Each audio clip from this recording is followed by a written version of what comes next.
Welcome back to a 57 Chevy video. I'm seeing a lot of stuff starting to be in primer. Somebody's been wet sanding. So let's go see where we're at. I believe today is all about the frame. I have some more parts in the car. Oh, look at that.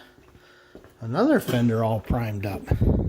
So I got some parts in the car. And we have gotten a lot of parts over the last few weeks, as you can see with just this giant stack of stuff here.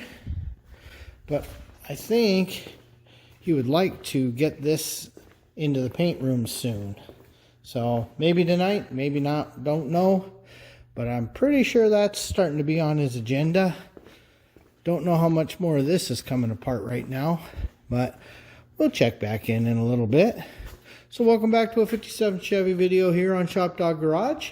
I do appreciate you watching. Alright, so the way I understand this is we're going to go ahead and start removing a few things off of here. And as much as he'd like to get this in the paint bay, he may not have enough out of it yet. We'll see how this goes. So, alright, let's get to work. Okay. These little brackets came off easy enough. Those two don't look very fun. Just marked where the welds are so I can try to cut as little of the frame as I can. Okay, so we got those burned off. It's going to be a little grinding, a little bit of repair work, nothing crazy. I figured it was better to grind that than have to do that. So, it's got a little bit of stitch up and grind to do. Those were really on there. They meant that. Then we almost forgot that silly thing for column shift that we do not need. Because no matter what we wind up putting in this, it's not going to use a column shift. Alright. So I got just getting a couple tools put away.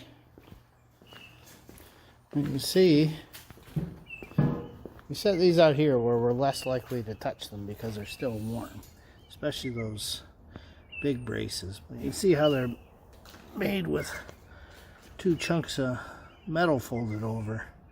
So they meant that. That really was a structural piece.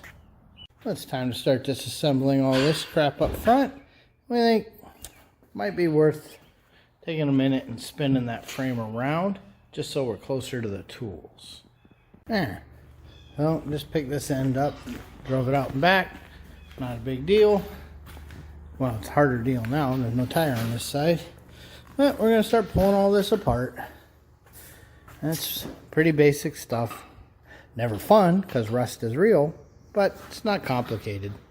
Normally, knowing I didn't care about any of this, I would stand back, pop the lowers, boing, let the springs and the shocks do their thing, and call it a day. You know, get the uppers, take the tie rods, cut all that, get it out of there. Problem is, we need these. So, we got to harvest those, which means the brakes have to come apart, the tie rod ends got to come off, pickle fork day, which is going to be really fun, because that's the one that doesn't want to come off. So, there may be some cutting, there may be some cussing, but we'll get them. Show the rivets still on there from 1957. Nobody touched the brake. Yeah, this is still riveted. Look at that. Still has the damper springs on it. So is the other thing. It just blows our minds that, yeah, I mean, this is way older than me. Holy cow. Well. On the road for even 20 years. Holy fuck. Never. All right, so we're getting ready to pop that and starting to work on that. So we'll get these, take these off, harvest what we need to harvest, and then back to the destruction plan. That actually came off reasonable. So you can see this sat like that. This weight was down. This is the right side. Alright, so we just pulled the cross shaft bolts on that side. We have a jack under it. We're going to take a hammer and see if we can create a little drama. Should be able to, but we are going to do it from over here. Okay, that's actually going to take some effort, it looks like. hopefully that's not threaded in. Oh no, it's not threaded. That side moved, no problem. Oh, I did take the nut off, right? Yep. Okay. Alright, that's just hard to get at. Let me go get a bigger smacker. Okay, we've knocked it just enough, but I wanted you guys to get to see the fun part. Ta-da! So, that's out. And the powers of rust compel thee. It has been a fight, but I think we're finally loose. So now I think I can finally take this side off, and we'll get to the other side, which we already know is going to be a problem. I would be underselling it if I said this was a struggle that fought us. The spring wouldn't come out because the shock had broken, so it was in the way and keeping it located. I don't know where he put the shock. In the garbage. But the shock body itself,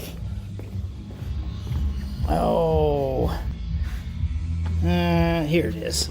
The shock body completely rusted off the eye, so that kept the spring located in the pocket until we got to a seriously crazy angle, because you can see there's the other end of the shock still in the bottom.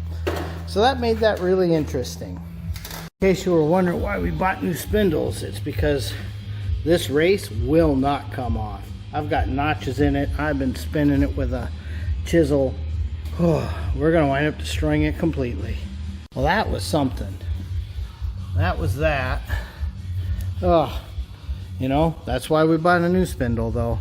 So we got the piece we needed to save. We just got our shock out and only broke one bolt, so that's not terrible. But that's going to make our life easier with this spring. So next thing I'm going to do, put a jack under there to catch. Pull those 4 lower control arm bolts like before. It'll go boing, but it won't go too far.